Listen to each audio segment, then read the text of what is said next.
senhora deputada Tia Ju, que preside os trabalhos neste expediente final, senhores deputados presentes aqui na sessão plenária neste momento, cidadãos que nos assistem pela TV Alerj, nos seguem pelas redes sociais, imprensa, trabalhadoras e trabalhadores aqui da Alerj. Eu queria pedir licença a Vossa Excelência para fazer uma saudação muito especial à presença da minha esposa hoje aqui no plenário, o deputado Conde Bittencourt a conhece, né? Queria fazer um registro, né? Uma alegria muito grande contar com a presença da Irla aqui no plenário nesse momento. Queria, deputada Tia Ju, recuperar aqui uma discussão rápida que fiz, porque o tempo era acelerado mesmo. Hoje, aqui neste plenário, mais cedo, uma importante audiência pública que foi realizada pela Comissão de Direitos Humanos a respeito daquelas agressões cometidas recentemente, Vossa Excelência se manifestou também, contra templos religiosos de matriz africana. Algumas comissões aqui na Casa têm já uma larga tradição nas suas respectivas áreas de contribuições relevantes para as suas discussões temáticas respectivas, não é? Como é o caso da Comissão de Educação, que há muito tempo se tornou uma referência de debates educacionais no estado do Rio de Janeiro, assim como a Comissão de Direitos Humanos.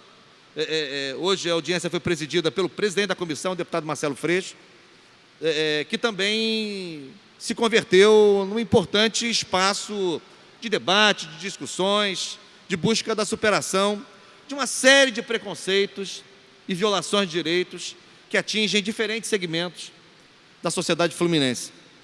Particularmente, eu comecei a minha intervenção, havia uma presença expressiva de lideranças religiosas, inclusive evangélicas, católicas, não apenas de matriz africana, que eu acho que o nosso desafio é fazer com que essas denominações religiosas dialoguem cada vez mais no respeito à diversidade de crença, no respeito à liberdade de crença e de culto.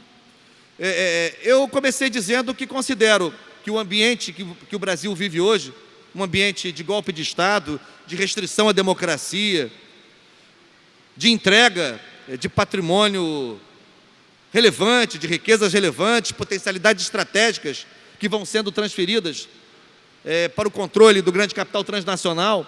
Eu acho que essa agenda, que eu classifico como agenda do golpe, não são os únicos efeitos desse momento político e institucional que vivemos no Brasil. Eu acho que tem outros efeitos igualmente graves. Acho que um efeito igualmente grave, falei sobre isso esta semana já, é aquilo que muitos chamam, e eu também chamo, de um Estado penal, inquisitorial, policial, instaurado no Brasil, e que, ao arrepio da lei, muitas vezes, abusando das prerrogativas de que dispõem as autoridades policiais, as autoridades judiciárias, praticam atos assim, que são, no mínimo, discutíveis, muitos deles inaceitáveis. Esse ambiente, por exemplo, a meu ver, o deputado Conde Bittencourt vitimou o reitor da Universidade Federal de Santa Catarina, por exemplo, o professor Luiz Carlos Cancelier. Isso é um efeito grave desse momento que vivemos, porque ninguém aqui é contra que as instituições funcionem plenamente, com autonomia, sem tutela político-partidária de quem quer que seja, mas nós somos favoráveis que tudo aconteça na mais estrita observância da lei e que nenhuma autoridade esteja abaixo do poder que a lei lhe confere, mas que também não esteja acima desse poder.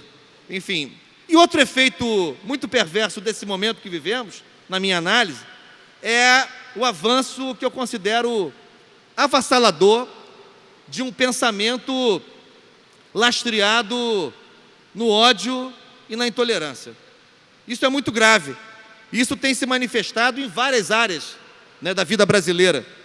E no tema de hoje, da audiência de hoje, eu tentei repertoriar uma série de manifestações baseadas no ódio e na intolerância em relação às religiões de matriz africana. Agressões a templos religiosos, o tema que motivou a audiência. A mortalidade materna no Brasil atinge muito duramente, como Vossa Excelência sabe, as mulheres negras. De cada 10 mulheres que morrem no processo de pré-parto, parto e pós-parto, mais de 6 são negras. De 10 mulheres assassinadas, 7 são negras. Então, o feminicídio é um fenômeno gravíssimo. Qualquer que seja a mulher vitimada por esse grave delito, mas as mulheres negras são muito mais proporcionalmente vitimadas. O genocídio, a mortandade em grande quantidade de jovens de origem popular, negros, em várias áreas das grandes metrópoles brasileiras, não acontece apenas no Rio de Janeiro. Pessoas que são, deputado Geraldo Moreira, apedrejadas na rua apenas porque estão usando vestes características de rituais, de liturgias religiosas, de ancestralidade africana. Obras literárias. Deputado Conde Bittencourt, que é um homem da cultura também, olha, obras literárias que são banidas de várias instituições apenas porque se referem à ancestralidade africana, sejam elas clássicas, como as obras de Jorge Amado, sejam elas contemporâneas, como, por exemplo, os escritos de Carolina de Jesus, que já escreveu um clássico como O Quarto de Despejo. Agentes públicos, inclusive deputados, que se referem ao peso de negros em arrobas, como se não fossem pessoas, mas como se fossem reses, como se fossem gado. Quase 15 anos depois de sua sanção, ainda há muita embromação para que se tenha uma efetiva implementação no Brasil da Lei 10.639, sancionada em 2003, portanto, há 14 anos já, vai completar 15 anos, em janeiro de 2018, e ainda assim, em muitos lugares desse país, em redes públicas, em escolas particulares, a efetiva implementação da lei, como introduzindo temas ligados à história, à literatura africana, transversalmente no currículo, ainda é feito isso, no máximo, grande parte das escolas é um evento, um acontecimento, é um episódio no 20 de novembro e está aplicada a lei.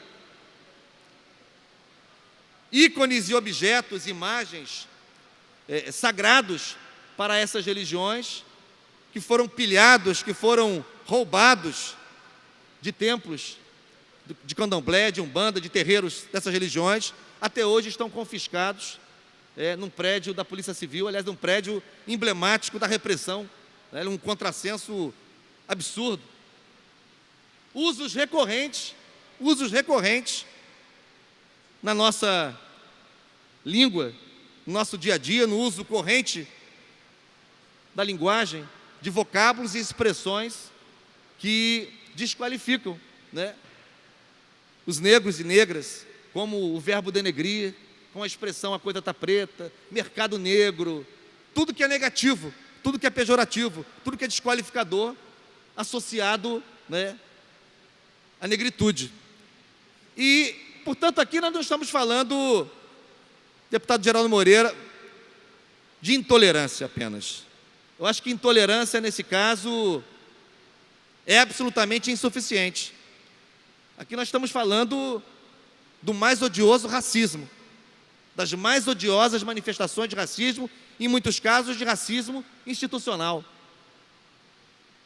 E o que mais me preocupa nesse quadro, nesse cenário, é uma certa naturalização disso tudo. Uma certa naturalização, como que isso fosse algo corriqueiro, trivial. Essas coisas vão acontecendo, vão se sucedendo em várias áreas, em várias instituições, em vários lugares. Eu me pergunto, deputado Geraldo Moreira, eu que sou cristão católico, eu me pergunto se templos católicos tivessem sido vilipendiados, invadidos, padres tivessem sido forçados a quebrar uma cruz, uma imagem da Virgem Maria, se isso não teria outra repercussão no Brasil. Enfim, então, acho que a gente precisa, aqui no parlamento, cumprir um papel muito importante, que é o papel não apenas de denunciar e combater esse preconceito, essa violência material e simbólica, mas também incitar que líderes religiosos das mais diferentes confissões dialoguem mais, que todos eles têm uma enorme responsabilidade nesse sentido, porque são lideranças de suas comunidades, formam juízo e opinião daqueles e daquelas que seguem sua orientação espiritual. Isso é muito importante. Estava presente hoje o delegado Zacconi, Orlando Zacconi, que fez menção à necessidade de que nós tenhamos na estrutura da Polícia Civil, da nossa Polícia Judiciária, uma delegacia especializada de crimes, de combate contra o racismo, contra a intolerância religiosa, crimes de racismo e contra a intolerância religiosa. Ou seja, nós temos uma caminhada enorme pela frente. Eu acho que as escolas têm um papel fundamental, papel central, decisivo, mas eu queria, sobretudo, aqui destacar a importância da audiência, destacar também a importância do fórum que criamos, né, que vai cumprir um papel cada vez mais acentuado, o Fórum Permanente de Diálogo com as Mulheres Negras do Rio de Janeiro, um fórum permanente desta casa, criado oficialmente, uma resolução da LERJ. Nós precisamos nos associar aqui dentro. A Comissão Permanente de Combate às Discriminações, presidida pelo deputado Carlos Mink. Eu acho que esse esforço é muito importante, porque trata-se de uma questão, para além da questão gravíssima, imperdoável, inaceitável, de racismo, aliás, ao arrepio da lei, ao arrepio da legislação brasileira, ao arrepio da nossa Constituição. Essas práticas e seus praticantes, além dos atos desumanizadores, ignoram a lei.